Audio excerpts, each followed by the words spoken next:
señalaron. Dijeron igualdad, pero esta vez me separaron. Dijeron mucho, pero no se olvidaron de callarse. Cuánto odio por mi piel sembraron. Dijeron historia y la tergiversaron. Dijeron guerra, muerte, odio y nos culparon. Siempre. Enfermedades, epidemias nos contagiaron. Exterminación de mi fauna complace a tus mercados. Dijeron riqueza y todos se lo robaron. Oro, platino, diamante, a la fuerza se lo llevaron. Y la actualidad es tan triste que todo aquello que dijeron es lo mismo que hoy se dice más. ¿Quién dice, quién explota, quién se beneficia? El asesino, el mismo que da las noticias. Hay una cuenta fácil que siempre me da las grandes riquezas, de dónde vienen y hacia dónde van. Independiente como los Mao Mao, concluyente como los Mao Mao, como los Mao Mao, como los Mao Mao. Somos resistentes como los Mao Mao, independiente como los Mao Mao, concluyente como los Mao Mao, como los Mao Mao, como los Mao Mao. Somos resistentes como los Mao Mao. Nati Dre es afro-resistencia, cultura ancestral, afrodescendencia, solidaridad. Esa es la esencia, la diáspora africana eleva la conciencia, conciencia negra, universal, progresista y transcultural. Negros y mestizos revolucionando, pueblos caribeños y africanos en un solo bando. No más explotación, colonialismo interno, no más confusión, supremacía blanca en el Babilón. Soy rojo, negro y verde, afro-liberación.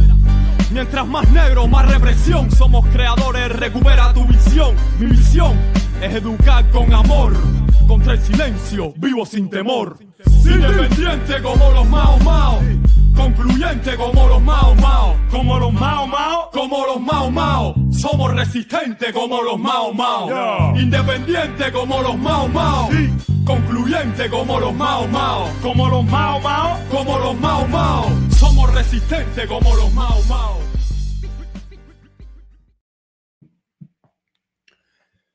Peace, peace, peace, peace, peace, peace. What's happening? It's the Rise Up International Morning Show. Indeed. Rise up, family. Welcome to another episode of Rise Up. I'm excited to be here as usual, man. You know? That's right. Same What's here, going right? on with you, my brother? Hey, I'm doing all right. And Dougal, what's up with you? I like that. All is well, man. All is well. See, I'm learning. Nico Sawa. I'm okay. Okay. That's how we bringing it this morning. Nico Sawa.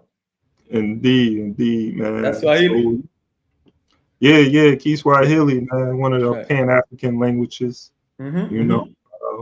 Speaking of Kiswahili, we getting close to the Kwanzaa, and you know Kwanzaa. Absolutely. Yeah, a lot of us get introduced to the language of Kiswahili through Kwanzaa. You know, here in the States and in many of the other places where they practice or celebrate Kwanzaa. So, you know, for sure. Man. Yeah, man, we don't always think about it, but we just constantly speaking the colonizers' language, man. And so, you know, and some of us various colonizers' language. I'm over here speaking Spanish, French, English, you know, and at some point, you know, you gotta. Man, you on the roll, man. You get three colonial languages. Damn, boy. You know what I mean? So yeah. That shows the impact of colonialism, man. Absolutely, man. Sure. Yeah, but we definitely got to learn, Swahili, and if we can start, it's been the word out there, like you said, the pan-Africanist language. We gotta all try to dominate that language, you know, so we can communicate at some point. It'll be good.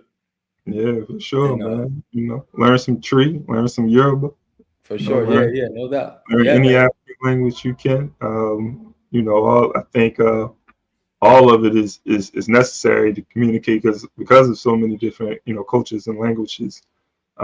Just to be able, because you know, you have some Africans speak 8 or 9 languages, man. Yeah, for real.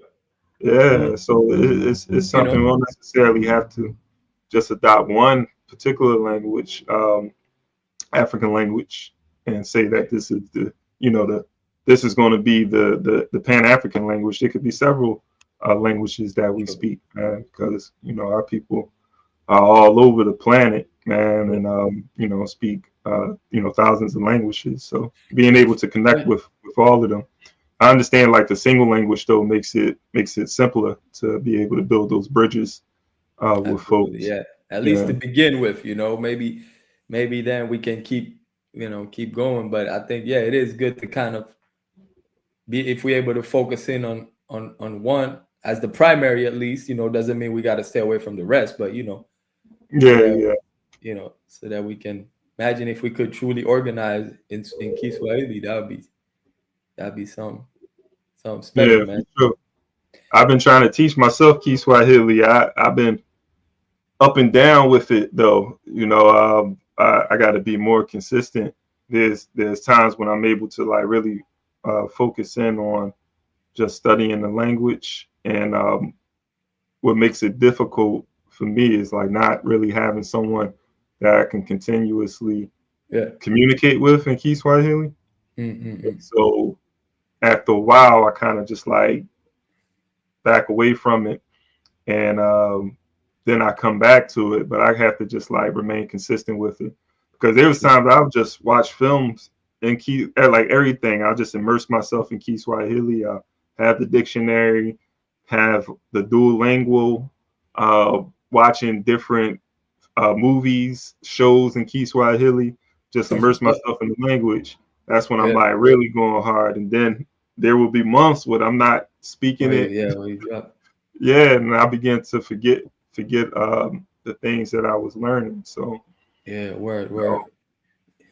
Yeah, maybe we should get a little study circle, man, for Kiswahili.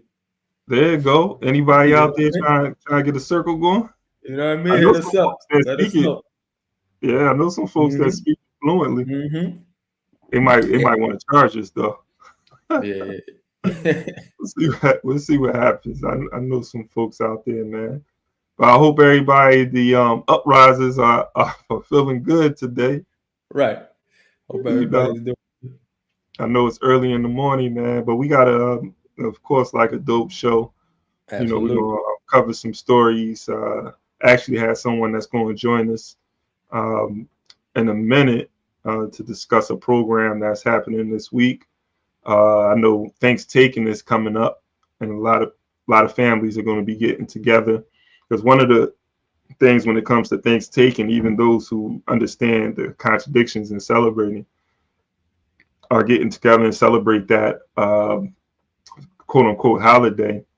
Yeah. One of the contradictions, they know that this isn't something that we should be as African people, indigenous people, celebrating or commemorating, but we do it under the pretext that this is an opportunity for families to get together, and we have many family members who do acknowledge Thanksgiving, and so we kind of don't want to isolate ourselves from the family.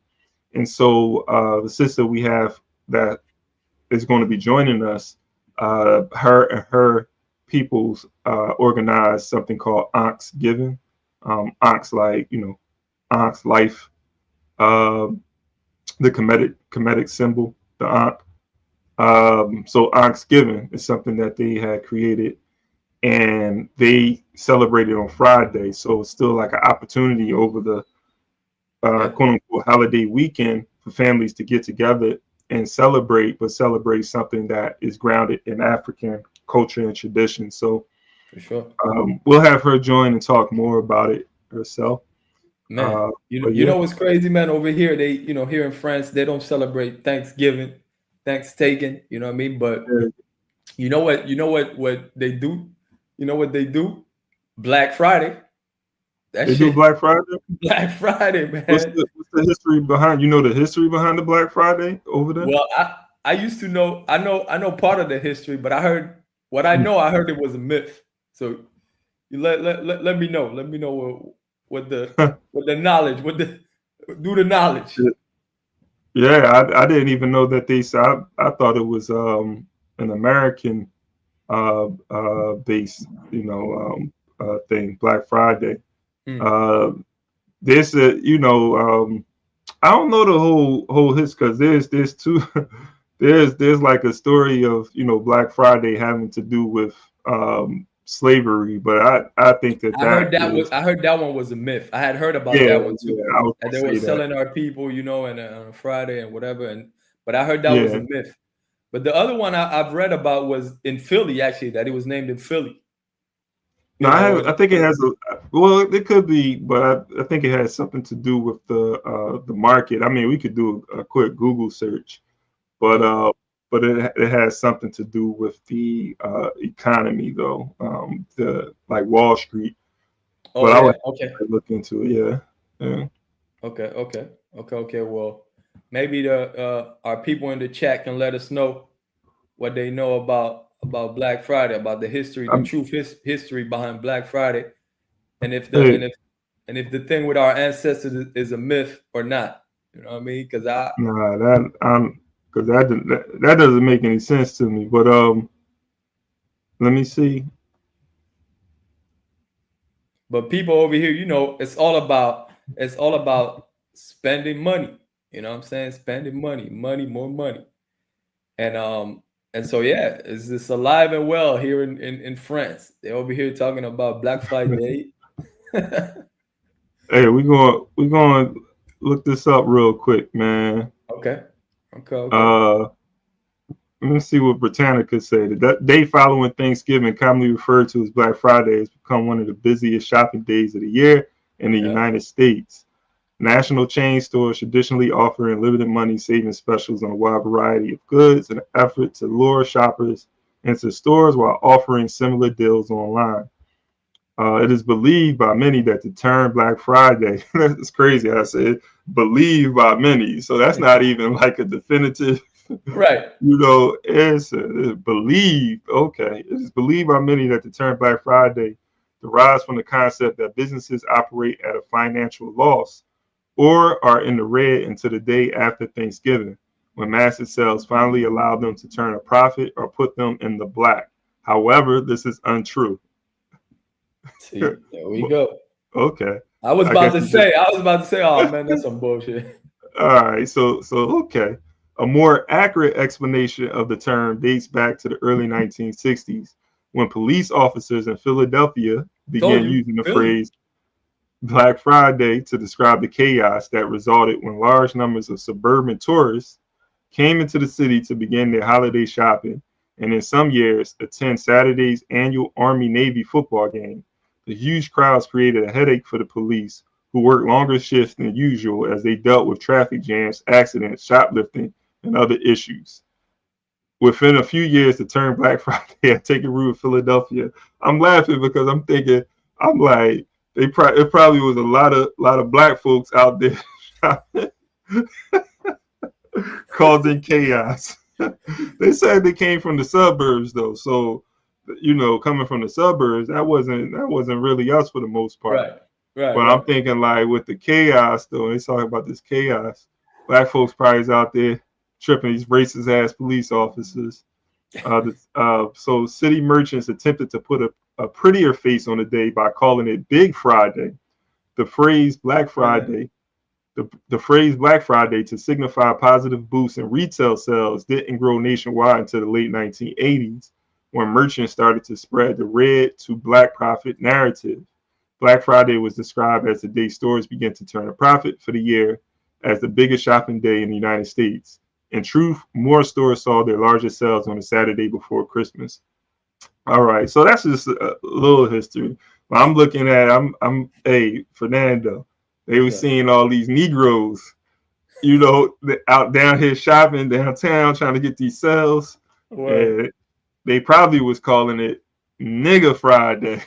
That's what they probably was saying. That's what they. Then it was like, you know, turned into Black Friday, and then That's a little history. It's just some shit that just encourages people to keep consuming shit they don't need. You know, just keep on, you know, in this capitalist system where people just buying and buying more shit and buying and buying and buying. So, you know, Black Friday is just another day to just buy more shit. That's all it is, man. You know, we need to take that money and put that money in our community, because you know they take these resources And what's going to happen? Corporations are going to be the ones that benefit the most from it.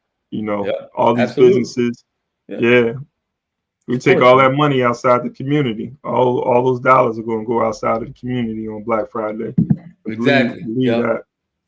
But that's why we got to turn Black Power Friday. How about Black Power Friday? Yeah, that's right. That's what we on. And speaking about Black Power, man, and community, yo, I was telling you off air, man, but we connected with some brothers and sisters down in Mexico, man. You know, I wanted to share that with the people. You know, a great organization of young Afro-Mexicans. You know, it's called the Red Nacional de Juventudes Afro-Mexicanas, which is network of Afro-Mexican youth, the national network of Afro-Mexican youth, right? And they're well organized, man. Young brothers and sisters in Mexico. For those of you who don't know, you know, the Afro-Mexican population is out there, but you know, it's super, you know, marginalized. You know what I'm saying? So these brothers and sisters are organized, you know, they're doing anti-racist work, they're supporting themselves, their communities, they're working together. And you know, they reached out to me and my comrade Vlad as we were working with Habana Negra, and they let us know that they were interested in, you know, developing some with pan-africanism. You know, they wanted to know more about it, be able to get that in their organization, etc. So it was amazing, man. We got to speak to them, talk to them, to like 20 of them, you know, online. You know, unfortunately, we weren't able to go down to Mexico yet, but you know, online. But we got to meet with them, you know, like 20 of them, and you know, we spoke about the importance of pan-africanism, you know, and that, you know, the struggle and everything that they go through, that, you know, understand that our struggle is global, and you know, understanding, you know, what colonialism is about, you know, what imperialism, capitalism is doing to our people, and the need to unite and to struggle, you know, against white hegemony as a whole, you know, to keep on doing the work locally, you know, but to also connect on a global level is key, you know. And that's what they did when they reached out to us, you know. And, you know, the different organization, because, you know, my comrade Vlad, he also works with the Cuarta Internacional, which is one of the biggest, you know, Pan-Africanist, Spanish-speaking Pan-Africanist organization. And so, you know, this is good stuff, man. But they're putting in the work, man, in their communities. And, you know, it was dope to have them, you know, want to get into, really learn what Pan-Africanism was truly about and be able to spread that to their people. You know, so that's what it's about, man. Because they're young too. I saw them, like, some of them were like 16, 18, you know, 22. And it was just like a breath of fresh air to see like young, conscious brothers and sisters out there, you know, on the other side in Mexico. You know, I've never been to Mexico, but I know that the Afro-Mexicans over there, you know, it's. And where at in Mexico? Man, you killed me. I'm embarrassed, man. I don't remember the city. Yeah, it wasn't like around Veracruz. Nah, that wasn't the name of the city. I forget where they're at, but they're basically, actually, I think it's close to Mexico City, I believe, but they weren't in Mexico City. But they were from all over the country, you know. It's also, I know there's certain areas in Mexico that are a little more Afro-Mexican populated, but they were telling us that it's also a myth that there's only Afro-Mexicans in certain areas. They were telling us, you know, it is actually Afro-Mexicans everywhere. It's just that they have no visibility, you know. No. I wonder what the population is. I know that in the 1600s, they were bringing yearly, you know, hundreds, I would say around 100,000 Mexicans I read were being brought into Mexico in the early like 1600s. Then it began to decline a bit, but there is, you know, a significant amount of Africans that were brought to Mexico as enslaved people. So I'm wondering what that population is like today, though, as far as the Afro-Mexican population. But yeah, definitely, I think it's important to connect with them. I'm wondering, like, what literature do we have in Spanish that would be good to give them Yeah, on I Africanism? know. I know that there's a few good things that I can find in Cuba, man. You know, there's a few good important books. You know, like how Europe Okay. underdeveloped Africa. You know, Okay, in Spanish. yeah. We could. I definitely got that one in Spanish, but I left it. It's in Cuba. I got a Yeah. few of them in Cuba. I don't know how. I don't know what they have in Mexico available, but we did give them a couple of important book titles. I don't know if there's any Sheikh Anta Diop in Spanish either. I'm not sure. Hmm. Like you know, pre-colonial Black Africa, things like that. Yeah. You know, but we gave him a few important titles. Hopefully they'll find some. There is some literature, but there is very little. There is actually very little um, information in general about Pan-Africanism in Spanish. You know what I'm saying? That's one of the reasons why we Okay. decided to start Habana Negra too, because there's little information. You know. Okay. All right. No doubt. No doubt, man. Hmm. I see we got I guess we want to go to a break first, or how you want to do this, my brother, in Dougal? Well, Ndugu, I think I see our guest there. We can I think we can bring her in right away, and then we'll go to a Black Power. We'll go to a break for a Black Power later on if you want, or however All you want right. to do it. Let's do it like that then. Bring in our So guest, man. uh, I already set the stage for you, Sister Ma. I already Greetings. set the stage for you. Greetings, welcome. Let the folks know. But just a little something, because I just was giving my spill on Ankhsgiving, and so but I of course I couldn't go into no history or anything like that. So thanks for joining us on Black Power Media, the Rise Up Show.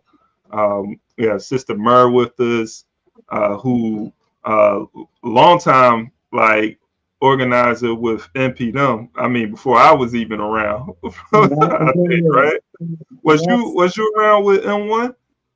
yes. And Sister Hakima, let me tell you, it was Okay. around that time, Brother Arande. This is like 1997. So I Oh was See, a wow. youth. Yeah, Oh wow. Much respect. Much yeah, respect. yeah. man, Yeah, yeah, I yeah, was part of, I like to tell people I was part of the NPDOM before it was international. Back then Word. it was just the yeah. NPDUM. Wow. So give it Word. down. That's Wow, what's up. wow. That's Yeah, what's that's what's up, man. So that's that history right there. up. And coming out of Brooklyn. Appreciate you joining us to Thank tell you. us Thank about, you. yeah, for sure. For sure. The program Ankhsgiving that's happening this Friday. I think it's the ninth one, right? Ninth annual. This is the 10th one. 10th one. So yeah, can Word. you just tell the people Please. well, you can let the people know who you are Mhm. Okay, and yeah, sure. get into Ankhsgiving, yeah. Wonderful. Thank you. So those who don't know, excuse me, I'm moving around. I'm trying to find a place that is quiet. My It's name all is good. Sister Mer, and I represent the Ankhsgiving Collective. And of course, for those who are not familiar, which I'm sure many are, the Ankh represents life. And so many will call it the key to life. And so we have been celebrating the Ankhsgiving as opposed to Misgiving Thursday, or as many may call it, Yeah. the Thanksgiving Thursday. Mm. So I was raised in a Pan-African upbringing, and so we would normally fast on Misgiving Thursday, in a way of paying homage to the Native American. And many will also express that as African people, we are the Native Americans. We are the natives of this whole entire planet. And Mm. so how dare we indulge in a ritual which is founded on slaughter Mm. and genocide and imperialism. So Ankhsgiving is a celebration of love and life. And it's a tribute to our ancestors, to our people who have been displaced by genocide and imperialism. So we've been celebrating it for this is our 10th year. And this year is even more of a bittersweet occasion, or like we like to say, Ankh occasion, because we're actually going to be memorializing one of our Ankh-rads, one who we often refer to as the Ankh ambassador of the Ankhsgiving collective, Brother Father El Nakor. His whole name is Brother Father Allah Ade El Nakor. And so while we're struggling with the grief and processing his recent transition, which is about maybe 5 or 6 weeks ago, we knew that there was no better way than for us to pay tribute to him at our upcoming annual Ankhsgiving event. Okay. No, I appreciate that. I'm gonna put the flyer up in a moment as well, so people know where it's at. But if you can just, talk about, I guess, like, maybe go back to the history, the first one, like how has things like changed since the first one, and how y'all been able to like keep it going too, yeah. Okay, so the first one was actually a private setting with me and some of our sacred family. There were many of us who had completed the rites of passage over with Queen Afua with the Wellness Center. And so we were on some chat, and one of the sisters says, "Can we get together for Thanksgiving?" And I said, "Oh no, I don't celebrate Thanksgiving." I said, and then I started telling them, "I fast on Thanksgiving. Give me 1 second, someone's leaving." And they said, "Fast?" And so when I started to explain to them the principle of fasting, thanks a lot, y'all. So I'm doing multitasking. Thank you. I'm on the floor. Thank you so much. No doubt. Sister Stella, and Brother Quadro. Peace. Hey, oh, we got to interview him. Thank you so much. So it's working? Okay, good. Thank you so much, y'all. Thanks. So when I said I fast, and of course they wanted to hear more, and I said, a lot of times we'll get together with family and friends, which is most important, but what are we celebrating? And a lot of times we'll use these so-called holidays to overindulge and to be gluttonous and eating a bunch of stuff that we ought not to be eating in the first place. That's killing us, yeah. And so what kind of lifestyle is that when we get together and become gluttonous, which we know is a sin, and overindulge in food? And so we really ought not to be celebrating any of these European calendar holidays. Talk about it. As Reverend Ishaka Musa Barashango reminds us in his book, Philly in the building. All right, the European You're rapping on already. Celebrating European holidays is a mental genocide. Right. And so recognizing that Ankhsgiving is not a Black Thanksgiving. Ankhsgiving is not a substitute for, it's not a Black Thanksgiving. It's not a substitute for Thanksgiving. We are a thankful people. We the most spiritual people on the planet. And we don't need the European calendar to tell us when to be thankful. And so, for those of us who use that moment to fellowship with family and friends, that is most important. But what exactly are we fellowship around? What are we organizing around? And so Ankhsgiving is an opportunity for those who were fasting to break their fast, to come and support the vendors, because we call it Black Power Friday because, they reference it as Black Friday. Right. And so we know that Black Friday premises Africans on auction blocks. We were speaking about that earlier. How dare we partake in our own demise and run around to patronize and be consumers on Black Friday? And so we ought to be supporting Black business every day, all day, all year round. And Ankhsgiving is an opportunity to support Black business, because we like to say buy Black or put it back.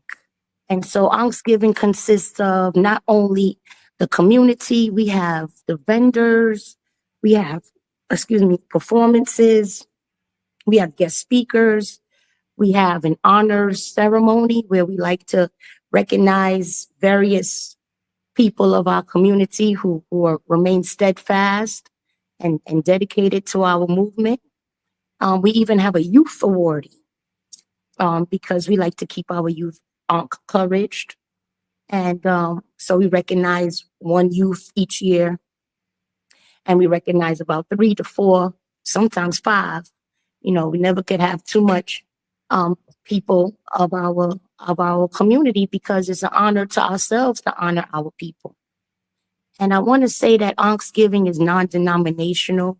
A lot of times people see the Ankh and then they, just automatically assume that it's something Kemetic. I want to remind the people that all walks of African science, come and grace us on Ankhsgiving Day, from the Moorish science community, the Rastafari community, the Christian community, Ifa, the Akan, the nations of the gods and the earths. I ain't really see too many Israelites, but the list goes on. The list goes on in terms of people who come and celebrate with us. Mm-hmm. And so again, this is an opportunity for not only us to come together and to network. We have a children's program. We have a children's presentation. And because it's important to keep our children at the forefront, we want our children to totally comprehend why we are invested in our people, why we are, committed to this struggle. And so, the same way you have Sunday school in the churches, we have Ankhsgiving with the children, giving them the same information in a way that they can grasp it. And then, of course, they present to the community whatever arts and crafts they've created. And then we also have Watoto Entertainment, who comes and does a beautiful dramatization, African-centered dramatization for our children and families. We also give Zawadi, which I know Zawadi is gifts. We give gifts to the children. Yeah. Yeah, so we give gifts to our Watotos. We give them some Zawadi. And we're going to also, the children's presentation is coming from Sister Umi from the Watoto Free School, Saving Our Babies Incorporated. Let's go. We normally have guest speakers and various different organizations help support and contribute to the Ankhsgiving in a whole. And I wouldn't be able to list all of the organizations who help, but it's basically a collaborative of collective effort. We have our Brothers in Black, and our Brothers in Black are not security, but they help keep our people secure. And so they always on deck, and they usually represent different organizations, such as the Uhuru movement. So we've had many volunteers who have come, the Ankhrads who have come on Ankhsgiving Day to, provide that service. I'm trying to see what else we miss. Of course, we have food. It's not a buffet, but we do have food, strictly vegetarian. But there will be some nourishment for the people. Like that. Yeah. So anybody who's ever attended Ankhsgiving it's a real wholesome, family-oriented situation. We have the elders, we got the babies, we have the youth, brothers and sisters, mamas and babas. And again, it's about coming together, because that is important. But what are we doing moving forward? We the best organizers when it comes to just partying and coming together. But we want to serve a purpose and know that we are not only strengthening ties with our community, we are, sometimes reconnecting people, introducing people. And again, just being unapologetically African. We don't need, this. We can never do that enough. Yeah. I say. Yeah. And so we've had Ankhsgiving since 2015. And it was the second Ankhsgiving. Oh, so I didn't finish the story, I don't think. So the sister said, let's get together for Ankhsgiving. And I said, oh, no, I don't celebrate Ankhsgiving. I don't celebrate Thanksgiving. Yeah. Right. And I said, but you know what? I'll come and link up with y'all tomorrow, because I'm fasting on Thanksgiving, and we can call it Ankhsgiving. And of course, it had a ring to it. So everybody liked it. And we got together at the sister's house in Long Island. And that's when we had the first Ankhsgiving. And so the following year, history. 2016, That's a beautiful thing. yeah, so 2016, I was talking to another brother, brother Yomi Love, and I said, yo, it'd be nice to do that again, but let's open it to the community. Let's make this not a private event. Let's do this as a community affair. And we did. And that was at Magnolia Tree Earth Center.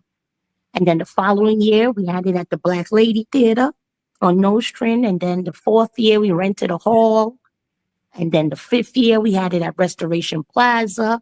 The sixth year, we had it at Simo Tap.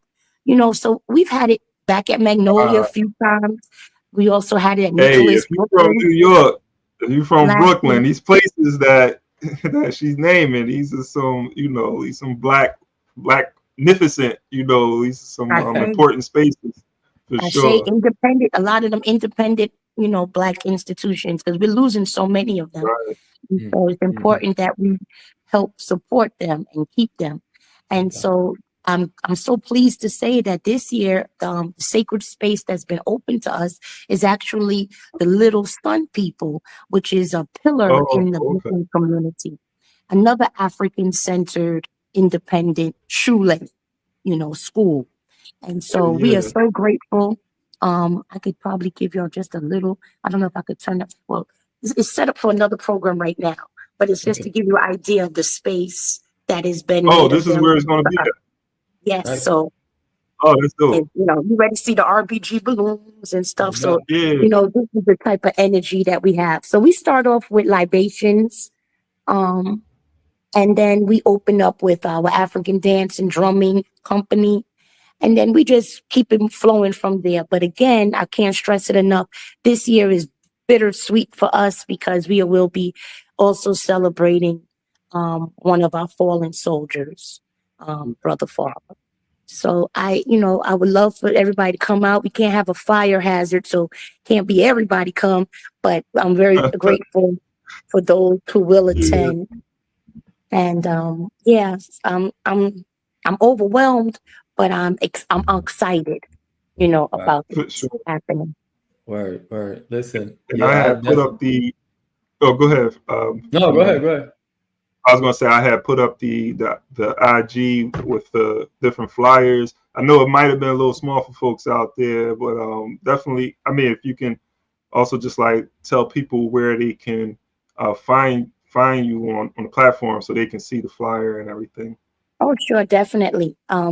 That's the _Ankhsgiving _collective on Instagram, and also the Ankhsgiving Collective on Facebook. There is a suggestion of $10 love offering, but no one is ever turned away at the door. We will pass a basket and charge you to leave. I'm just joking. But so if you don't pay to come in, you will be charged to leave. You ain't got to pay to come in, but you will have to pay to leave. So, I'm just joking. So no one is turned away. There's no fee for anything except we just ask for you to really support our vendors. You know, if you're going to bring anything, because we stopped accepting food from the general community, we have designated few that do supply the food and prepare it. But if you do decide to bring something to the table, we ask that it's something sealed, you know, juice or cups or plates. You know, we can never have enough napkins, stuff like that. So whatever you bring, please make sure that it's something that's hermetically sealed, you know, when you get here and stuff like that. So, you know, we welcome those type of things because this is not a nonprofit. This is we don't have a 501. This is not something we receive grants for. It's strictly for the people, by the people. And so we operate on what the people bring to the table. And again, it never ceases to amaze me, the ujima, you know what I'm saying, of it. Just watching all of this collective work and responsibility. It just rises in its place. You know what I'm saying? I tell our people, we've been falling for way too long. Let's rise in place, you know? Right. So I'm just very grateful. And I want to thank you for even giving the opportunity for me to discuss and announce this 10th annual Ankhsgiving celebration. Yeah, thank you. Go ahead. Thank you. And listen, thank you for being here. And thank you for everything that you're doing as far as that and much more, but I just wanted to talk about the importance of that. A lot of times it's important for us to reimagine, all these things. And like you said, get away from the colonial aspect of things and create our own. Really, that's what it's about. What I'm saying? When we speak about revolution, it's about creating our own. And, I was thinking about the importance of that for all of us, for our communities, but specifically for our children. You mentioned the children earlier, and it's truly, for the children, it's truly important, because a lot of times, we still live in these systems of oppression. And our children, they're going to be outside. Some of them are going to be at school. They're going to be with other children, and they're going to hear about all these things, whether it's Christmas, Thanksgiving, all this stuff. And, if we don't do anything, they're going to feel left out. Like, they're not doing anything. So it's important, very important for us to do these types of things, such as, it's the same with Kwanzaa, which is great. And now Ankhsgiving. So I definitely appreciate you. Well, I want to say, I'm sorry. Yeah. No, go ahead. Yeah. Well, I want to say, brother, the concept is nothing fresh about it. Our people, we standing on some great shoulders, some of our elders and some of our transitioned, which are now ancestors. And so we know that Dr.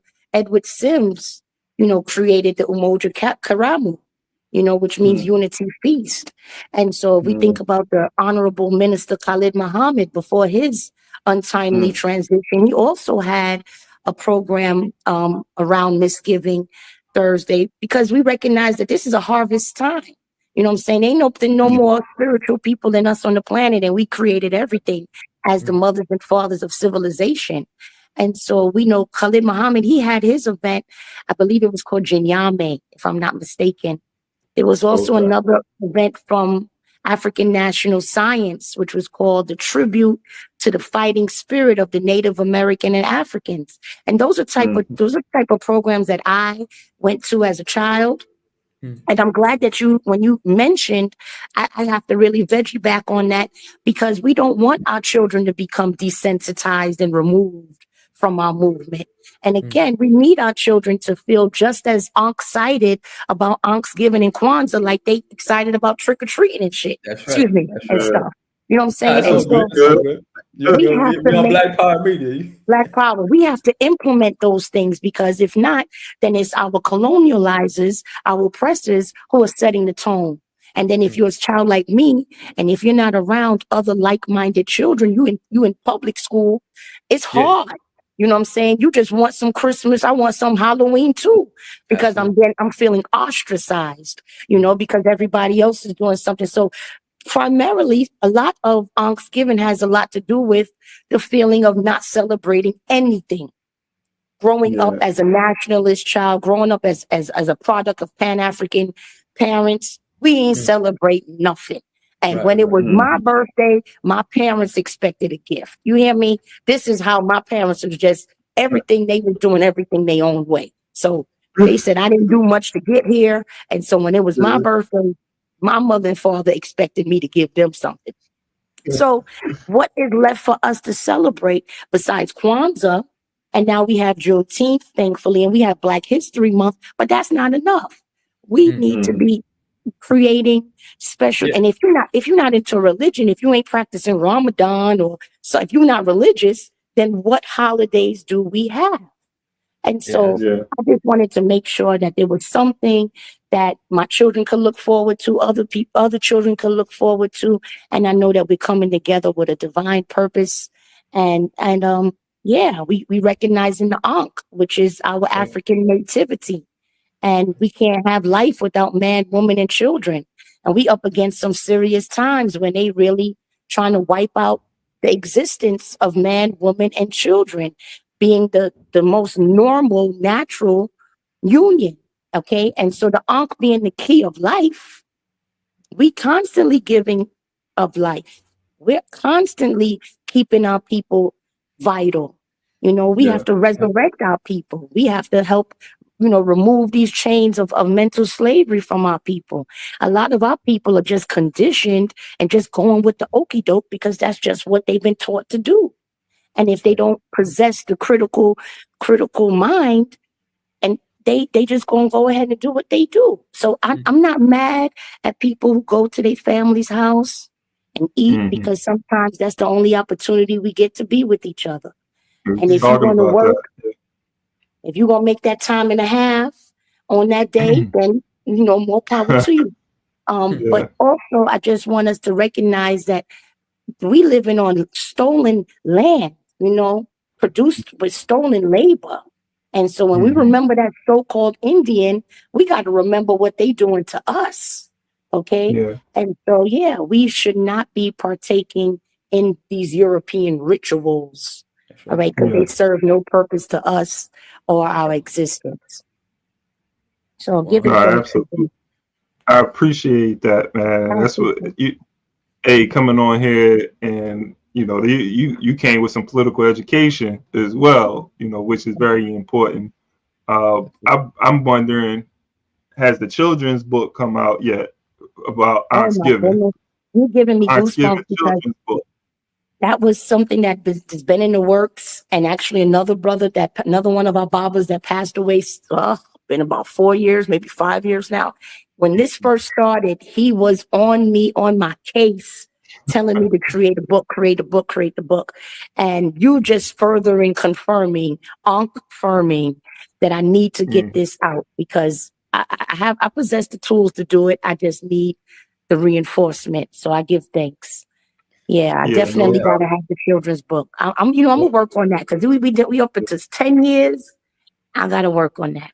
I'm a producer. You can look at like some of maybe the Kwanzaa children's books as like examples, something, because that was one of the reasons I asked for the origin story as well, because I'm thinking about the narrative and what can be put out for people to learn more about Ankhsgiving, like learning about the origin story, how it all happened, came about, and so that was, it was beautiful just hearing that, because that's the first time I heard the story myself. Oh wow! Okay. It all started. Same here, in 2015. That's interesting, because I'm on the Claim Malcolm X Day committee, and the first Malcolm X Day that was festival done in Philadelphia by the committee was in 2015. So that year there was a lot going on, establishing programs that year, for sure.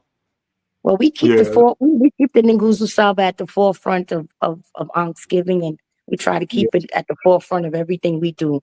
And you will see every principle being not only represented, but being activated in the Ankhsgiving. From the Kuumba, our purpose. You're gonna feel the Umoja. You're gonna feel that self-determination, the Kujijakalia. Definitely the collective work and responsibility, our cooperative economics, our purpose, and we definitely have that faith, we know victory is ours. You already know. You understand? And so we just want our children to remain in the fight and understand again why we are so dedicated and heavily, committed to the advancements of our people, Black power. Black power all day, everything. Uhuru. So it's all about the Harambe. We definitely close out with our 7 Harambes. Again, just leaning on the instruction and the influence and the guidance of our elders before us. Yeah, I love it. I mean, hey, Fernando, it seemed like the conversation we was having before this, it all full circle. Most definitely. Because we were talking about Kiswahili and Kwanzaa, the principles. Black Friday even. All of it. So I'm glad Black Power Friday. So Black Power Friday rises on November 29th this year, and we will be in the heart of Bed-Stuy, Brooklyn, at 352 Classen Avenue. I better look at that again. But I believe it's 352 Classen. And look at my plan. Yeah, 352 Classen, 4th floor. Okay, Yes, 4th floor. So elders feel okay to come.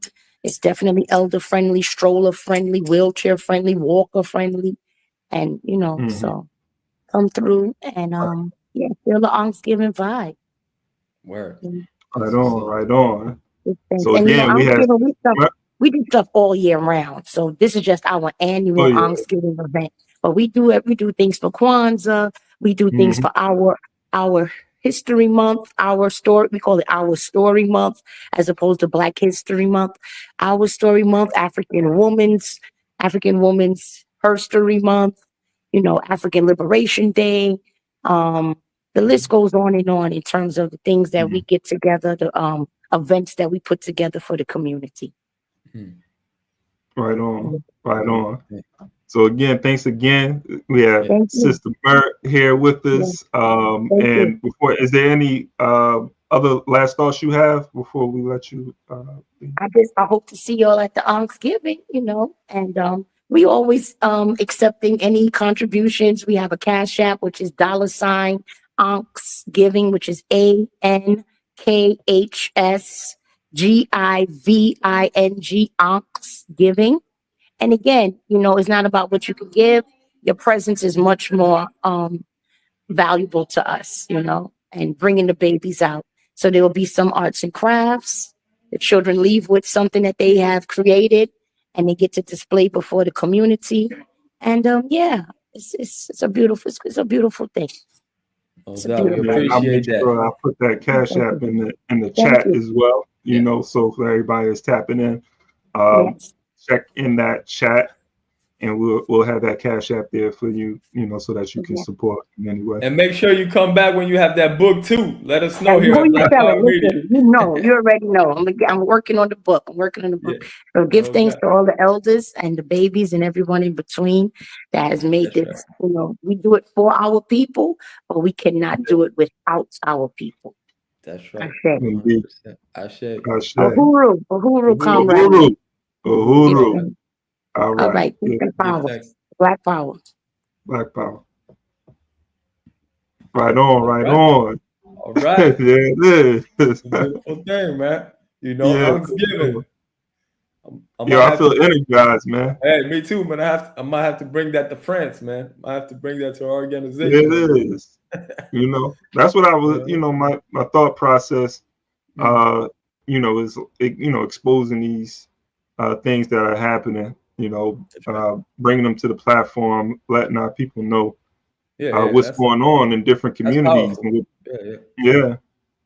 That's definitely powerful because, like I said, sometimes, our children and our people may feel like, shoot, I'm not celebrating. There's nothing going on. Well, you know what I mean?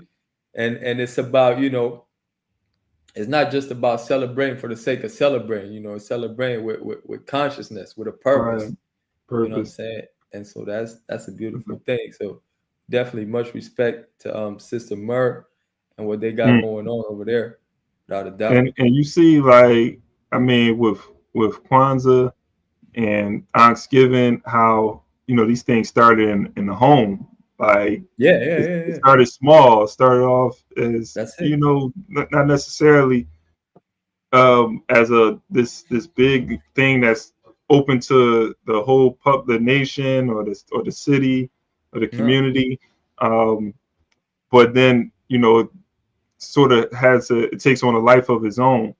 That's right. And I see Ankhsgiving doing that, but it's something that we come together and build something based off of African tradition, African culture. It may not have been something that was practiced in the past, but but it's rooted in that. It's rooted in our African traditions and so forth. So absolutely. It's a beautiful thing, man. That's right. Yeah, and it's about creating. It's dope to create new things as well. We don't always have to. So it's a beautiful thing, like you said. All right, so hope everybody out there is doing good. Everybody is enjoying what we got going on here on the Rise Up this morning. I think maybe it's going to be time to go for a break for Black Power. What you thinking, Ndugu? Hey, let's give it to the people you know, I know they're ready for it. So we're gonna go to a Black Power break, and then we come back with some news, man. Let's do it. Rise up. Rise up.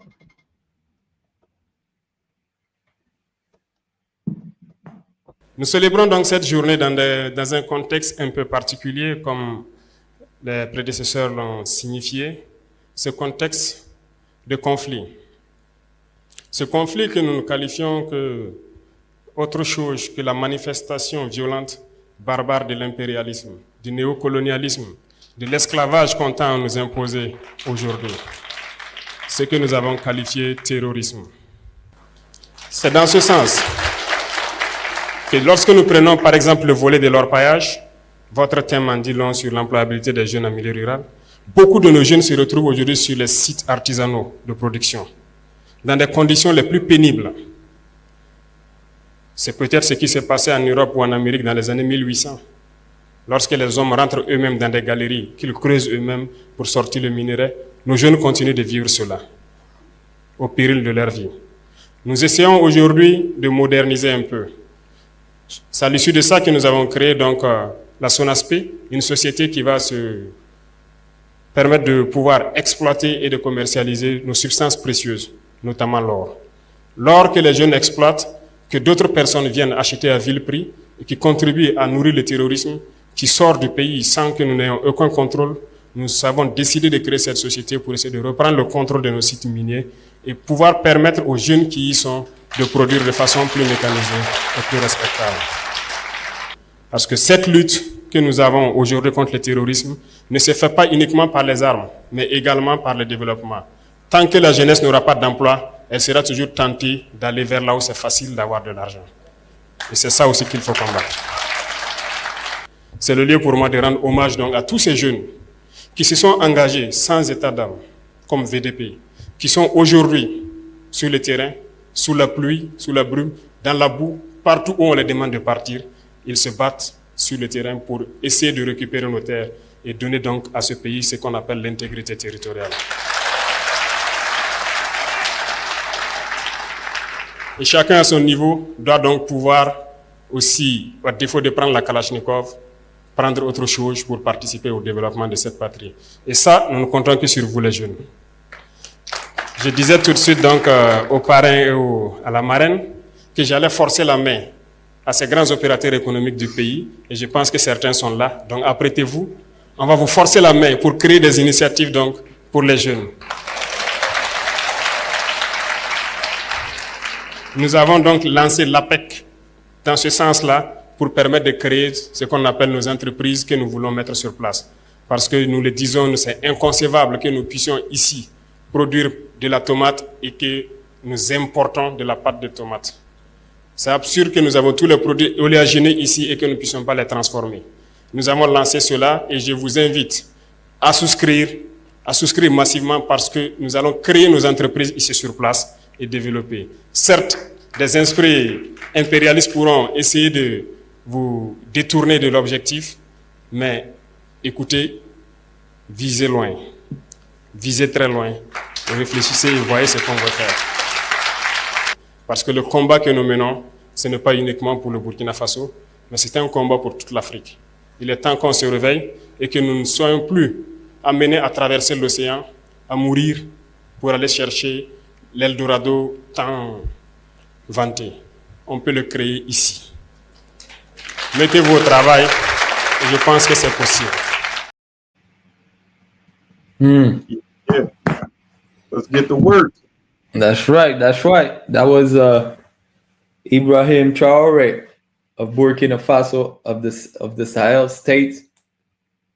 And what you think about that, Ndugu?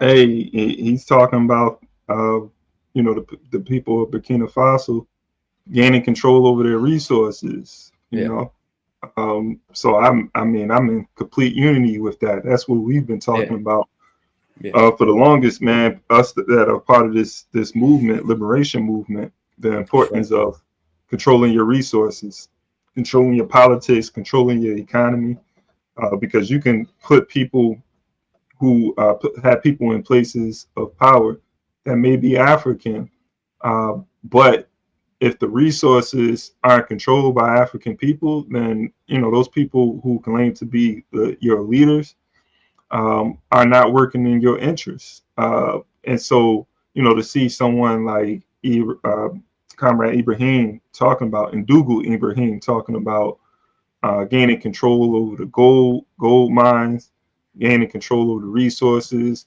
being able to produce the things that they should be producing locally rather than importing them. To hear him speak of those things, it shows me that he's moving in the right direction, and he's fighting, to ensure that neo-colonialism, colonialism has no more control over the people of Burkina Faso. So I appreciate what he's doing, the work that he's doing. That was a powerful speech I think he just gave. What you think, man? No doubt, man. I agree with you. I think I really like what he said at the end, when he speaks about that this struggle is not just for Burkina Faso, it's for all of Africa. And he speaks about the importance of us creating what we need at home. You know what I'm saying? Creating what we need at home. He said it's enough of the youth, leaving to go to El Dorado. You know what I'm saying? Thinking that they're gonna, like, it's the same tale as the the American dream and all this shit. People leaving to go, for a better life, to Europe, to the United States, all of that. It's time to end that bullshit. It's time to create what we need at home, and not to knock anybody, what I'm saying, because I've been in that boat, and I'm in that boat too. But I don't remember who I was speaking to that was saying how, before they brought us by force, and now we're leaving by ourselves, to go do the work for them, where we're just leaving our countries, wherever we at around the world, to go to Europe, to go to the United States, and to do that work, what I'm saying, that they want us, that they need us for, what I'm saying? And obviously that is for a reason that we're leaving these places, right? Immigration, we know, migration, we know we're following the resources, we're following, but it's a real thing what he says, like we need to create these opportunities at home so that people don't have to leave. What I'm saying? We need to make sure. And he gave the example, like it's crazy that we can produce tomatoes here, we can grow tomatoes, and we can't have tomato paste. What I'm saying? We have to, and yeah, makes sense. But yeah, man, it's very, we have to keep our eyes on what's going on with the Sahel state, and keep supporting, man, on a global level, because they're constantly being attacked. What I'm saying? Yeah. Our enemy is not having this shit right now. They're constantly trying to find ways to kill what's going on. Yeah. So definitely have to keep on supporting what they got going, and yeah, seeing how it develops, and yeah, I appreciate that as well, man. I think it was dope. It's dope. Yeah, and it connects to this story. I'm gonna pull up this story. We stay in the Sahel and go to Niger. Yeah. I'll pull this up, but it connects to the story because they, just had a conference in Niger. Pull this up. They did, and shout out to Niger as well. Niger, Mali, Burkina Faso. How does that look? Yeah, that looks good. Okay. Yeah. So, to stay, there's Ndugu Ibrahim right there. Speaking of, hey, I love it, man. This is, motivating, and especially like when, people are talking about pan-Africanism and sort of like, what is pan-Africanism doing? What is it producing? Where is the tangibles? Right. To have, say that again. No, that's right. I was saying that's right. You that's exactly right. People are always like, yo, so where's the tangibles? Well, here we go. Yeah, here we go. But we've been talking about this, man, and it's not for you. It's not for a lack of trying. When we're talking about in the Hoodoo movement, we call it African internationalism, African internationalism, pan-Africanism, the uniting of African people and African states under one banner, fighting against colonialism and neo-colonialism, fighting to be a self-determined people. All of those things don't come from a lack of trying. We historically have struggled against the oppressor to be able to create these coalitions, to be able to create these Pan-African or African communities. And so, this is a culmination of the continuing struggle, and it's only going to get bigger as the masses of African people come into political life and get that political education. Because keep in mind, the colonial education attempts to socialize us into colonialism, so we don't struggle and try to separate ourselves from the empire. The education is geared towards having us wanting to integrate into the system of oppression and exploitation. So when you see these type of conferences, these are people coming together, discussing on ways that we can end the oppression and exploitation of the masses of African people. So Niger hosts this historic conference on the fight against neo-colonialism in the Sahel. And so ahead of the conference, in solidarity with the peoples of the Sahel, in Niamey, People's Dispatch brings forth stories of resilience and resistance of the people of Niger, whose success in forcing their former colonizer France on the retreat has inspired Pan-African movements across the continent. And this was published on the 18th of November by Pavan Kulkarni, I'm going to say. So the heads of state you see in this picture, heads of state of Burkina Faso, Niger, and Mali at the summit of Alliance of Sahel States. It's a beautiful picture, man. Yeah. Let's go. So I'll just read. Say that again. They got you hype out here, man. Man. It's like, let's go, because what are we waiting for, man? I'm tired of all the chatting. Like, let's get it.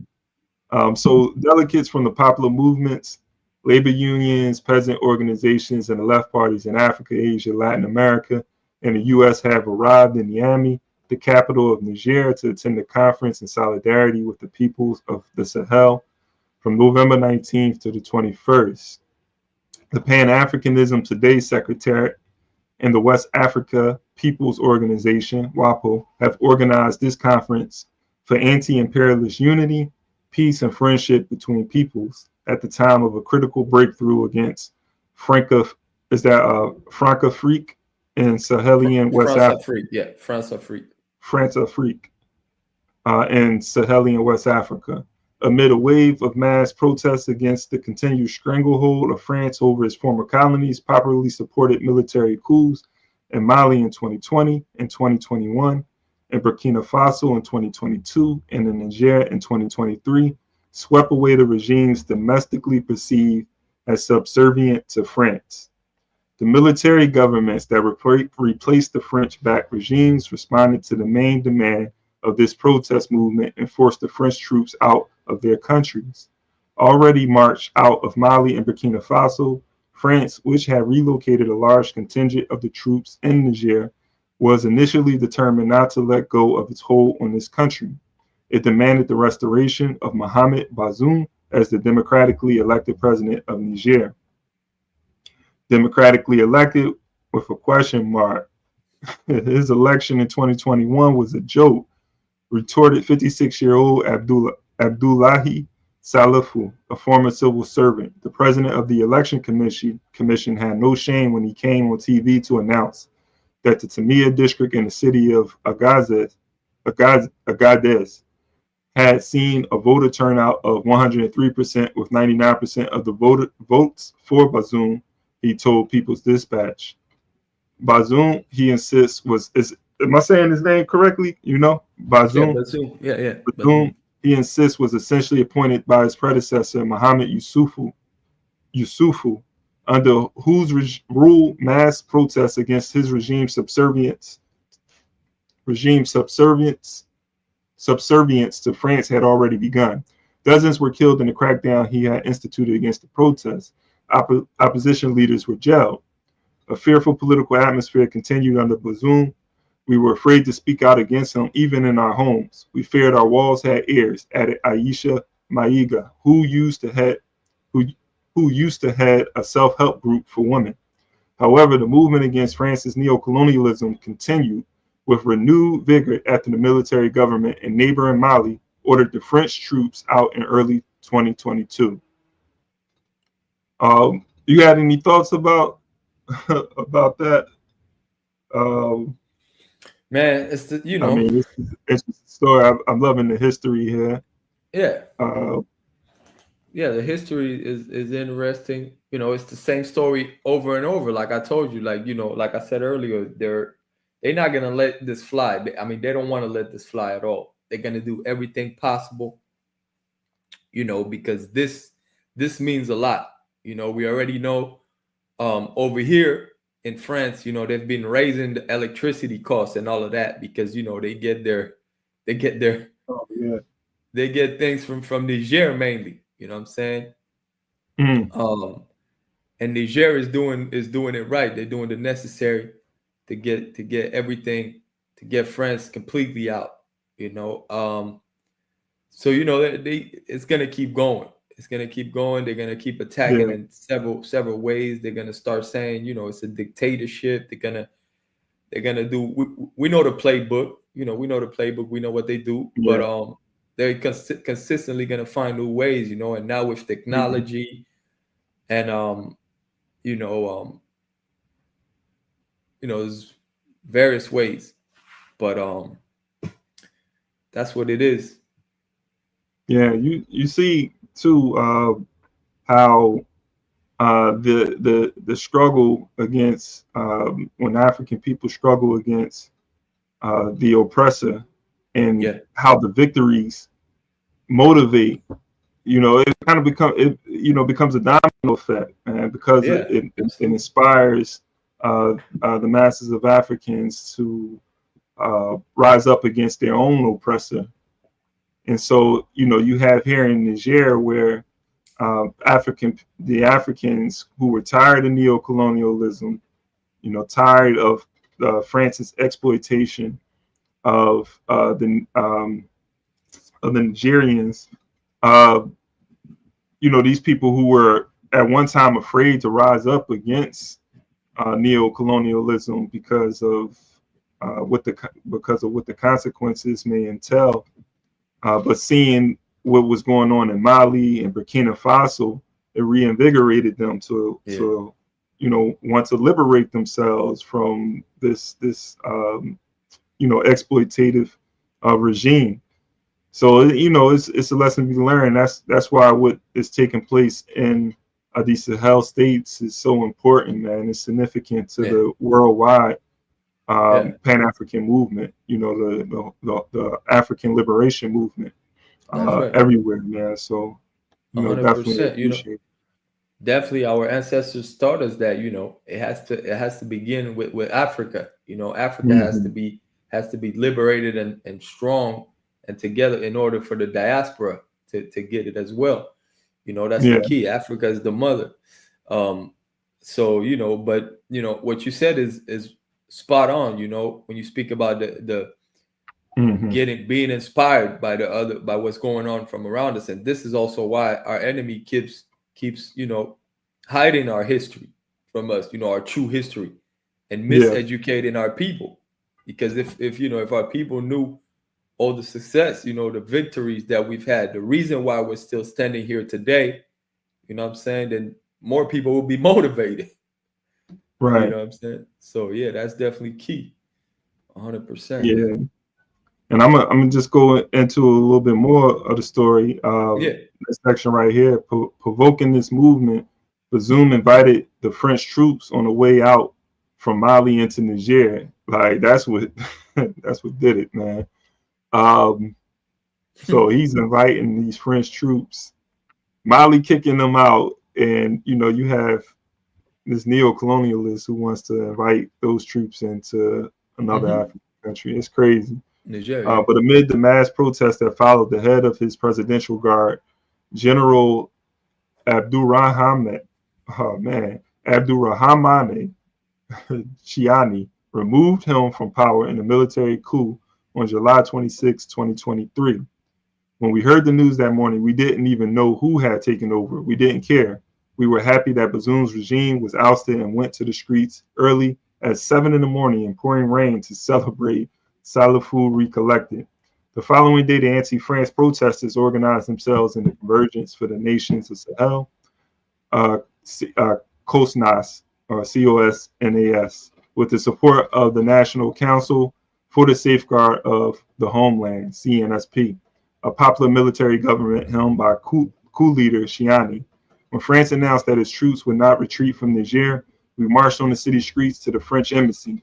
Tear gas and shots were fired from inside, injuring some protesters, said Salafou, who was chosen as the deputy secretary of the COSNAS. This further angered the crowd, which attempted to break into the French embassy and torched its doors. Tensions were running high. CNSP leaders, including the defense minister of the new government, rushed to calm us down, with the assurance that the CNSP will see through the removal of French troops from Niger, he said. Mama resistance. France, however, persisted in its insistence that its troops would not retreat. A mass demonstration erupted outside the French base in Niamey. When I went there with my family, I saw that the youth were staying put day and night with little food, said Maiga. The 60-odd-year-old learned the name Mama. Let me say that again. The 60-odd-year-old earned the name Mama Resistance for going their deli to feed the youth with hundreds of sandwiches and other food she used to prepare for them for the next 2 months, while the protests continued until France agreed to withdraw its troops. This announcement came late in September that year, but only after France had tried and failed all other options, including a military invasion. The mobilized other states of the Economic Community of West Africa states, ECOWAS, to not only impose sanctions debilitating the economy of the landlocked country, but also threaten it with war. Mali and Burkina Faso, which had suffered such sanctions, came to Niger's defense with a military pact and formed the Alliance of Sahel States, AES, with mass support from the peoples of the 3 countries. On the other hand, attempts by the governments of the ECOWAS to mobilize for war were disrupted by the popular movements, several of whose leaders are attending the 3-day conference. Popular movements started a war in its southern neighbor, Benin, one of the regional countries on which France was leaning to invade Niger. The Communist Party led the charge to prevent the war. We brought together a spectrum of progressive forces, including the Pan-African Emergencies, the Student Union of Benin, labor unions and peasants organizations, to form the Patriotic Front. Felipe, the first secretary of the Communist Party of Benin, PCB, told People's Dispatch. Public meetings were also organized. Nigerians staying in the country were invited to these meetings to help raise awareness among the Beninese people about their struggle against French neo-colonialism and build solidarity. In its near neighbor, Ghana, we led a campaign to raise awareness among the people about how neo-colonialism impedes our development, added Kwesi Pratt, General Secretary of the Socialist Movement of Ghana. The Revolutionary Communist Party of the Ivory Coast also undertook similar efforts. Although the party is small, its General Secretary, Ashi Ekisi, said that it has been able to make the question of whether one stands in support of neo-colonialism or against it an electoral issue in the presidential election upcoming in 2025. I mean, I could stop there. It's not much left in the story, but we can kind of stop. I just definitely wanted to highlight what was taking place, because in that particular piece, it was giving us a little background of what took place in Niger, which was the location of the conference that they just had between the Pan-African leaders of these Sahel states, but also Pan-African leaders throughout the continent and in the diaspora. Let me stop sharing my screen. That's right. And maybe we can, come back and discuss what took place at the conference, at some point on Black Power Media. Yeah, that would be great, man. But that's why, France Afrique, that's what neo-colonialism looks like today, It's France dictating what goes on in these countries, whether it is with currency, with military bases still all over the continents, etc. Controlling these puppet leaders, the fact that now Burkina Faso, Mali, and Niger is not having it, it hurts their feelings. It hurts literally, but it also hurts their feelings, and so they don't want to. They're not having it, but you talking about the French? Yeah, the French. I'm talking about the French. But yeah. I mean, you see prices. You mentioned earlier prices are going up. Yeah. As far as electricity, we're feeling it over here, man. Oh, they bad, man. But the impact though it has on their economy. It affects their when you are able to overturn, the economic control over your resources. It impacts them, man, because they're able to live in luxury at the expense of African people. Exactly. And but I want to keep the importance of other countries, man, to join the Sahel states, man. I mean, right now I know it's complicated for a lot of these countries because they have to go through certain process. Some of them are not necessarily military governments, and they have to go through a process in order to be able to join, etc. It's complicated, but it would be such a beautiful thing to have a fourth country right now join the Sahel states. That'd be big. That would be huge, man. That would be really huge, man. It might be Benin. It might be. Oh man, that would be beautiful, man. It might take a little while, but if we, that's man, Benin, yeah, for sure. Well, excuse my chewing. Let's get into this. I mean, we're gonna have to. I don't know why I put this going. I don't know why I did that. I was going to say we gotta get into what was discussed at this conference, man. At some point, hopefully something like that is going to come out of this conference meeting.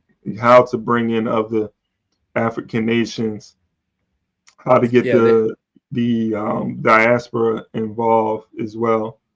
Absolutely. I'm sure those were some topics, and just definitely looking forward to see what continues to be built. And there has definitely, like you said, the conference happened. There's definitely been some conversations, as far as that, what I'm saying, whether it's the diaspora, whether it's another country, but another country right now to officially join would be crazy, man. It would be very, very needed and very positive for the struggle, man. Hey, so I think we can go to another Black Power break and come back. We got some more news, man.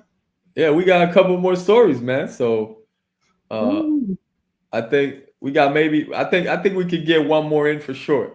Let's go to a break for Black Power, and we'll be right back. Let's do it. That is why, of course, this system is not investing in Black education. It no longer needs Black people to maintain its employment structure.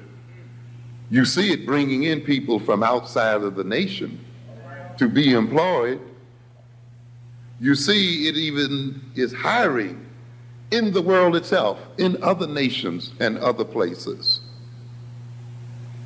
Already, it has reached the point where its need for black males is pretty much saturated. And it literally then is warehousing us in the jails and prisons and provoking us to kill each other and to destroy each other right here in these streets. And yet we are still organizing the education of our children as if the white man still has jobs waiting for them in multitudes. How different our education would be if we sent our children to school to create jobs for themselves.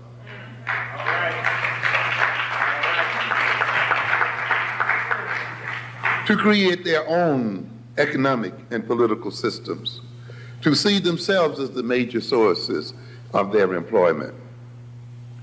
As I remarked earlier today while we were in the radio station, I heard something about some people out here protesting for jobs and pushing these other people for jobs. And I asked the question, do we know how many jobs we really create for other people? All right. We are a job-creating people. All right. We don't realize it because we don't think in terms of nation. You see, if we saw ourselves as a nation, we could see that we create jobs like any other nation. All right. I mentioned that today. How many jobs are created by black music? All right. Yeah, look at the whole structure of the music industry. From promoters to manufacturers of the records and the tapes and what have you, to the whole entertainment field, to the sellers of music in the stores, you know what we say, the Tower Records and the other great sellers of records and music and so forth, advertising that uses our music and all these things. How many thousands of jobs are we creating as people? We're creating them, but they have them. You see? We sing the music, they sell it. We sing the music, they market it. We sing the music, they promote it. You see? We sing the music, they produce great conglomerates like Sony, CBS Music, creating all kinds of jobs. We're creating tremendous jobs for a lot of people. How many jobs do we create just buying from Koreans? Buying from other ethnic groups out here? How many people are we creating employment for in terms of our spending habits as a people and our consumption habits as a people? How many jobs are we creating going to jail? We're creating all kinds of jobs and wealth. And we must come to understand this.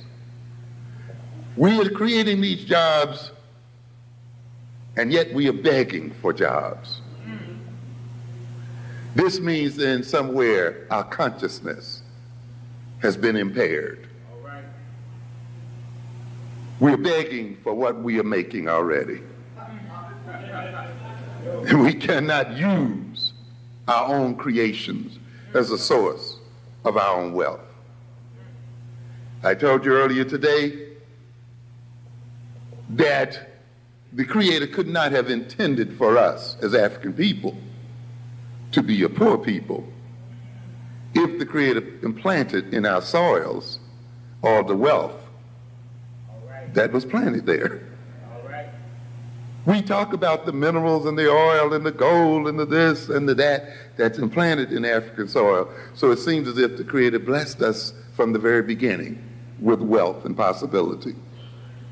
Therefore, for us to be going hungry over this wealth and to be starving in the midst of it and to be perceived as a dependent, indebted people while our wealth is being shipped out to other people, we're actually selling a lot of it for pennies and nickels and dimes and less, means that there is something wrong with our consciousness.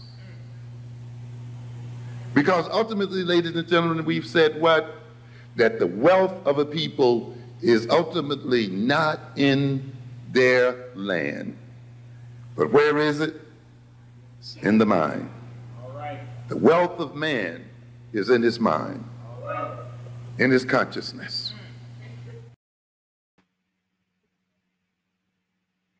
Rise up. Black Power Friday. Coming up. Coming up. Coming up, man. Thursday. What's up, man? You coming on Thursday?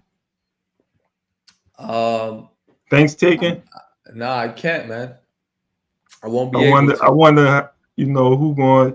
Hey, I'm here for it, man. I ain't taking no days off this week. I'll be there Friday morning. Black Power Friday. What you think about Baba Wilson, man? You agree with Baba Wilson? I agree with Baba Wilson, man. That's good to hear. I think he said some powerful stuff in that clip, man. He's one of the ones right there, man. But I mean, he was speaking to what we were just talking about. I think even with the story that we just covered, man, it's the importance of controlling our resources because, through our labor, through our work, we're creating jobs, through the work that we're doing. Even with the, I know he was talking about the music industry, our intellectual, creativity, the things that we do and produce, how others are benefiting from it. So it's very important, man, that we just are able to, control every aspect of our lives and benefit from it. It goes back. My bad. I was just, going to say white folks have been able, to exist, like their existence, man, have been based on, not saying they wouldn't exist without us, but I'm just saying their existence as we know of it today has been a result of the oppression and exploitation of African people, man. Yeah, without a doubt. It goes back to that. It goes back to power. It goes back to self-determination, because then it also goes to, thinking what is worth what? Who decides? Who decides what is worth what? You know what I'm saying? Mm-hmm. So that's, when we can make those decisions, and we can make sure we can redistribute our wealth, for everybody to be able to live a decent life like a human being, you know what I'm saying? That's when we can, that's when we're talking, I think he made a dope, a powerful point, man, as far as just like where the wealth is located at. When he said, in the minds of man, I think, that point that he was making, it's powerful because in a sense, like, of course, like the material resources, having the control over those resources is a form of power, being able to control those things and determine, the value of it. But that's where it comes from, though, like the mind, be able to determine, what's valuable, what's not valuable. And he was making a point how some people, he didn't say in that clip, but he talked about Japan, as an example of maybe not having the same amount of resources as Africa, but still are able to be a wealthy country, So it doesn't necessarily mean that the wealth of a country is based on the resources that they have, right? And look at Europe, and of course, like it's the relationship that you have with other countries as well that can determine that. But I think the point being that African people, we can create wealth, whether there are resources under like natural resources under our feet or not. It's going to be based off of the collective work of the people and the power that we're able to exert in relation to other groups. Yeah, that's right. 100%. No, I just thought of that, man. Yeah, for sure, man. Appreciate that. What we gonna get into though, man? Well, all right. So, do you want to get into the Malcolm X story, or did you want us to get into this thing in Brazil? we could like the Malcolm X. I think like hopefully folks are aware. True. We don't necessarily have to pull the story up, but if y'all don't know that Malcolm X's daughters are suing the CIA, FBI, and NYPD for $100 million over his assassination. And I think it was first like brought though up like a year ago. I remember that they were talking about suing, following the suit for $100 million against the state in regards to the assassination. Say that again. Yeah. No, I was just saying. Yeah, that's right. Yeah, like this. It was. It came. I think like not too long after the suit that is came not too long after the Netflix film that came out. What was that film that came out on Malcolm X? Who Killed Malcolm X? The series. Yeah.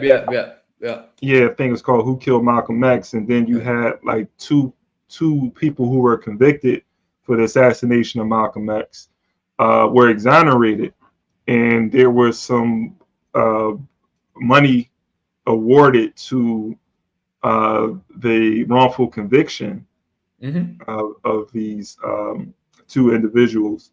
And so Malcolm X's daughters filed a suit for $100 million. And I think recently it's been in the news again. So I'm not sure why it took so long and why the story is coming back out now, but I guess like they're trying to push forward with this. And particularly, I guess like, they're trying to take advantage of this time before Trump is in office too. I can see like that playing a factor as well. Oh, yeah, that's good thinking. Yeah, I didn't think about that. Yep. What regime is in power. So yeah, but that's basically that story.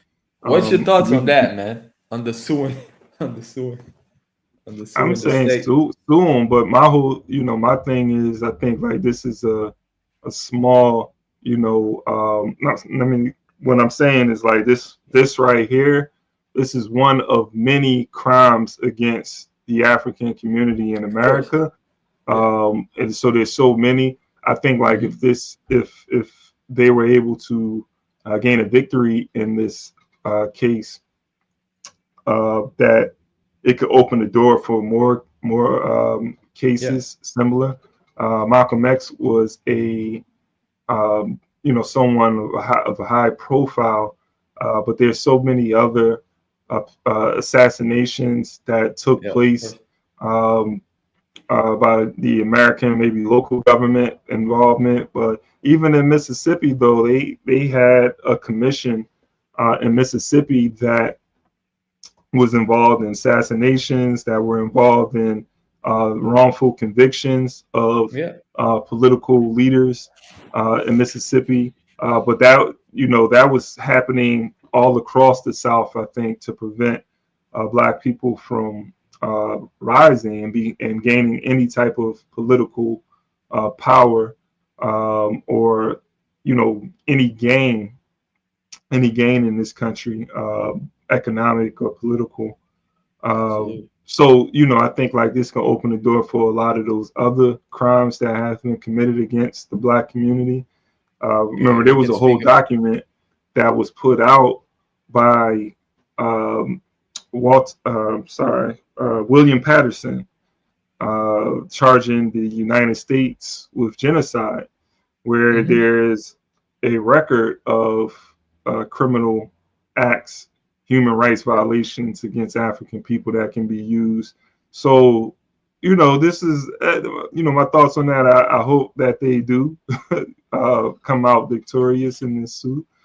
But I feel like the state will understand the implications of victory by the Malcolm X's daughters, and will try to prevent the opening of any other wounds and potential lawsuits against the local or federal state.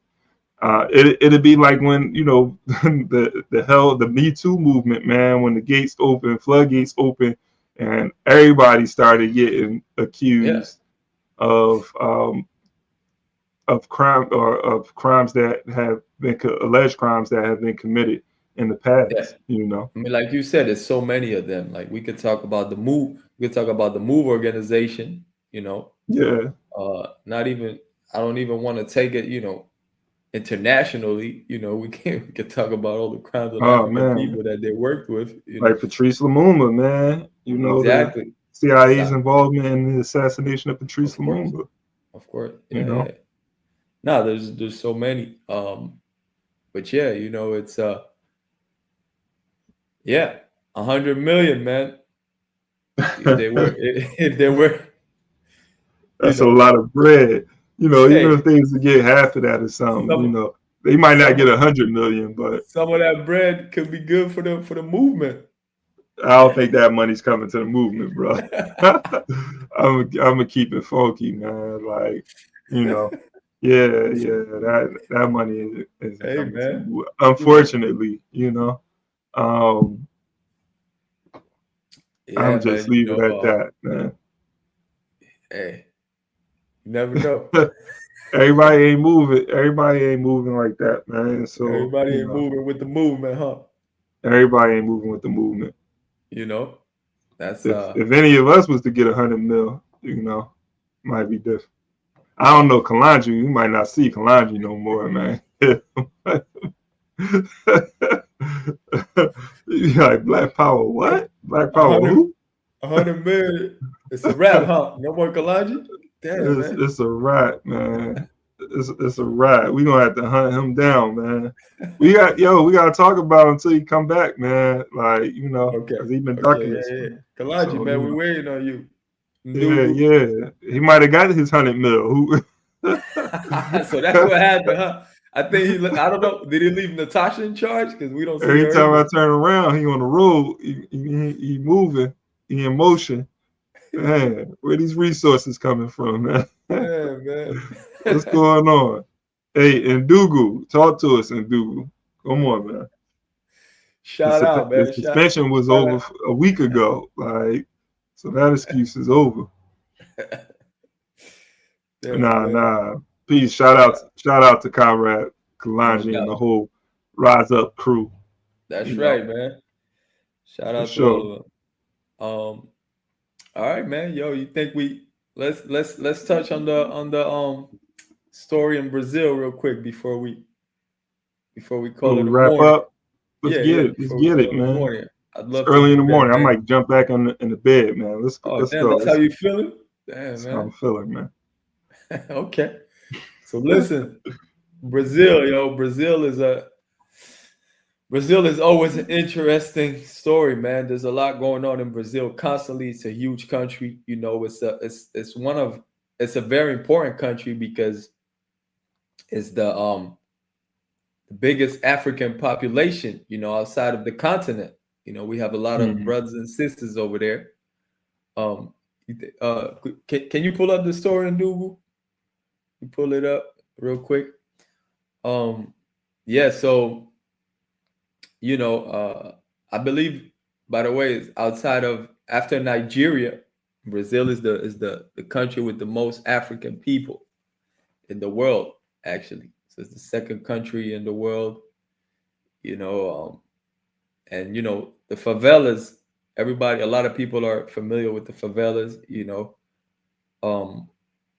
It's been going on for forever, you know, but Brazil does have a very rich history of resistance.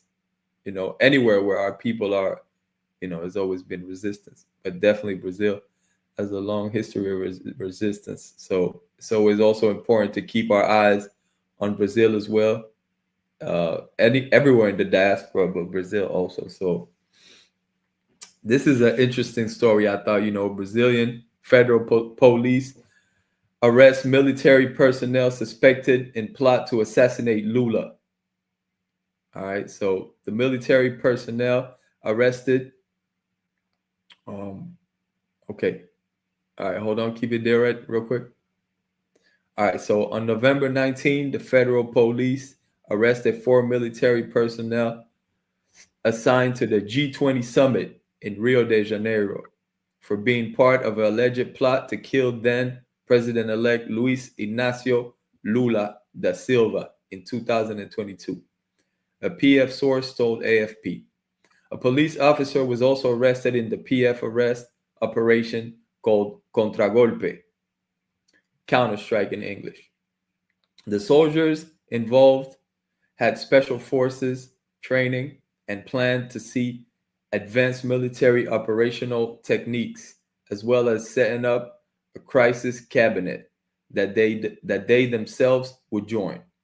Before the arrest, the suspects were in Rio de Janeiro, where they were taking part in a security mission for the G20 leaders meeting.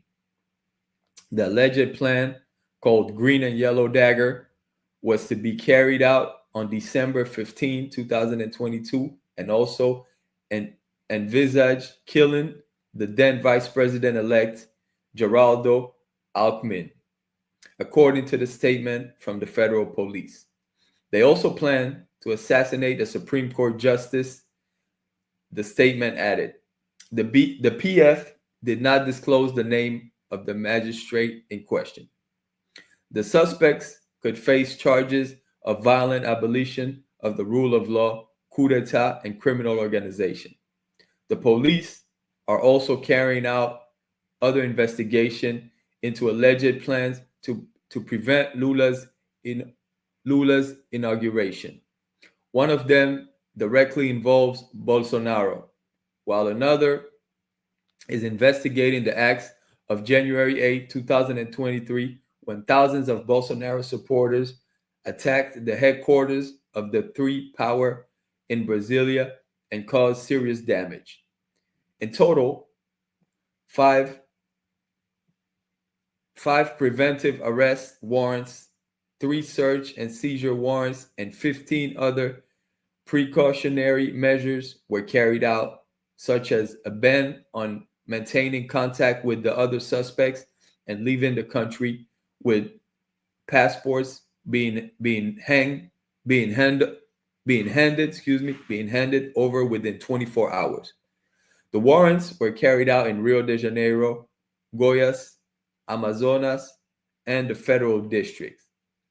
Among the targets of the operation are at least 4 military officers, Reserve General Mario Fernandez and Lieutenant Colonel Helio Ferreira Lima, Rafael Martin de Oliveira, and Rodrigo Becerra de Acevedo. Vladimir Matos Soares, a federal police officer, is also one of the targets.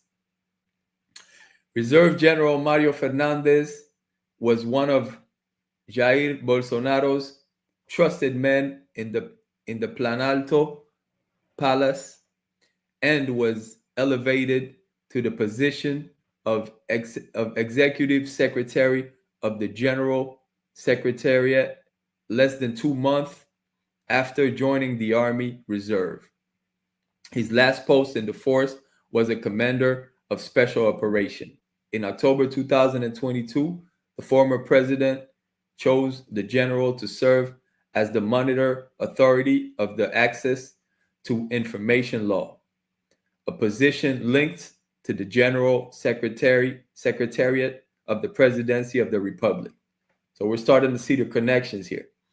According to the PF, the investigated parties' plan detailed the human and military resource necessary to unleash the actions, using advanced military operation techniques, in addition to the subsequent establishment of an institutional crisis managed office to be integrated by the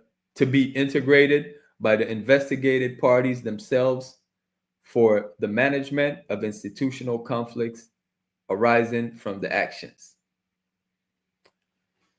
Can you scroll a little bit more down? I'm almost done. Okay, hold on, of the action. The facts under investigation constitute the crimes of violent abolition of the democratic rule of law, coup d'etat, and criminal organization. This article was translated and adapted from 2 articles originally published on Brazil de Fato. All right. What's going on here, man? Hey, man. Lula apparently, you know, they trying to they trying to end Lula. You know what I'm saying? Lula was the president. And you know he. But I wonder why though. What Lula doing? You can hear me? I feel like I can't. You can hear me? I hear you. You don't hear me well? Yeah, I hear you. Yeah. It's just no, I hear you. No, I hear you. Okay. Well. I hear you well. Yeah, I'm not. You know, I mean, you know, Lula is technically, you know, he's the other side, right? Bolsonaro is this like right wing, you know, politician. And Lula is supposed to be, you know, definitely more of a socialist. Yeah, more of a socialist. Allegedly. So my point was that, you know, the brothers and sisters in the favelas, they're gonna tell you that, you know, they're not seeing much difference when it's Lula or Bolsonaro. You know what I mean? Yeah. that's but I guess reality. Like, you know, what happens is still like still could be obviously seen as a threat though to capitalist interests for Absolutely. sure. That's a key point. So that's what happened, and that's why we can see that apparently, you know, allegedly, you know, Bolsonaro's team has been involved in this in these assassination attempts. You know. So that's what's going on. We know they don't stop. You know, we're not, you know, over here we're not surprised. You know, we're not surprised with anything that, you know, this white hegemonic power structure is ready to do, you know, to maintain the power. You know. Yeah. We know they're willing to do anything. So, you know. No, we definitely gotta connect with the folks down in Brazil though. The Africans down there. Yeah, because you know, my cousin, he was over there. I think I was speaking to you earlier, and he was, you know, he had that experience. He was like, yo, you know, black folks over there, he said they're at the bottom. He said, you know, it's just like everywhere else, man. And they're the majority. I was telling him, and they're the majority. Yeah. But I was telling him, I was like, man, you had your Garvey moment, your Marcus Garvey moment. That's what Marcus Garvey recognized when he was going around, you know, the world and seeing our people in Panama, seeing our people in America, seeing our people. I think he was in Nicaragua as well. In Cuba just the as well. same, seeing the same experiences. This is why it's important that we recognize that, because it's the same international system that is waging war, you know, on all African people, man, and all colonized people. That's why, like, Africans need to, you know, we need to get organized, but all colonized people need to organize and fight against colonial capitalism wherever it is, because that's the only way, you know, that's the only way that humanity, that we can really have a world where, you know, all of humanity can live in peace and not have to worry about war and, you know, bigotry and these different forms. Because I think it's this struggle over, you know, who's the struggle over power, and having control over resources is a way that you can secure power and under the system. And so there's this constant fight and struggle, and there has to be ideas that exist that can sort of explain why groups of people should have power over other groups of people. And then, you know, we find all types of reasons to be divided over eye color, hair texture, skin color. You know, it's always going to be something, man. You know, but these are things we have to root out, man. Yeah, you're right. You know, we can never forget, you know, anti-blackness is the only world ideology. Understand what I'm saying? This is what's something that's worldwide, you know, anti-blackness, anti-Africanness. So like you said, we definitely need to, African people need to organize everywhere, as we are all over the planet. We have to organize and connect, you know, and link. So definitely, like you said, we definitely need to connect with the Africans down in Brazil and everywhere else, you know, without a doubt. Listen, it's been a good one in Dugu. Appreciate you. And yeah. And I'm over here. I started multitasking. I'm trying to get something. I see you, man. I see you. You see me working, man. It's always something. You, There's always something out here. It's all good. If it's for the people, it's all good. Thank you, bro. Listen, we appreciate y'all checking us out. We appreciate all of y'all checking us out this morning on the Rise Up International Morning Show. Make sure you tune in later on today. There's more shows coming on. You know what I mean? Make sure you like, share, subscribe, and check us out tomorrow morning on the Rise Up. We'll be back 7 a.m. All right, don't sleep. No doubt, man. All right, rise up, y'all. Appreciate y'all. Up. Oh, it's on me. I'm on the ones and twos, right? That's right. That's right. Take it away. Do what you do when you do it. Sometimes the riot is a quiet one. Well, the battle is to love yourself and function in society where voices of reason are muted by anxiety, like gaining notoriety is selling your soul. So we tend to go no deeper than the shallow water level, trying to keep us overhead in the face of all the slurs and the stares until they frozen, paralyzed by fear of failure and success. So we lock, stock, barrel, running while it's crumbling. All these towers and they're babbling, but the baby's in the bath and a stash under the bed on my head, spinning from the circles and the puppets and the strings that they pull. Then we move. Reactionary warfare never produces winners on the field. Feeble and foolish. What tools and what weapons are we using? We need some new ones. Real revolution. It's real solutions. Well, we've taken on the ways of the ones who conquer with their guns and religion and division. Got my inner me looking like my enemy. Real revolution. Where my inner me really a mirror for the galaxy. New time, brand new paradigms, new contracts to sign. They thought that this would all be televised, though it's happening right before our very eyes. It's on the inside, with their guns cocked. When that rock drops, standing on the rooftop, praying that the mountaintop can live inside the valley. People tell me the reward is somewhere off in heaven, like heaven's only in the sky. Like chariots are swinging, like God is something separate from yourself, from your wealth, from your lover, from your neighbor. Oh, your savior is coming in your own name, coming with the face the same. Real revolution. It's real solutions. Well, we've taken on the ways of the ones who conquer with their guns and religion and division. Got my inner me looking like my enemy.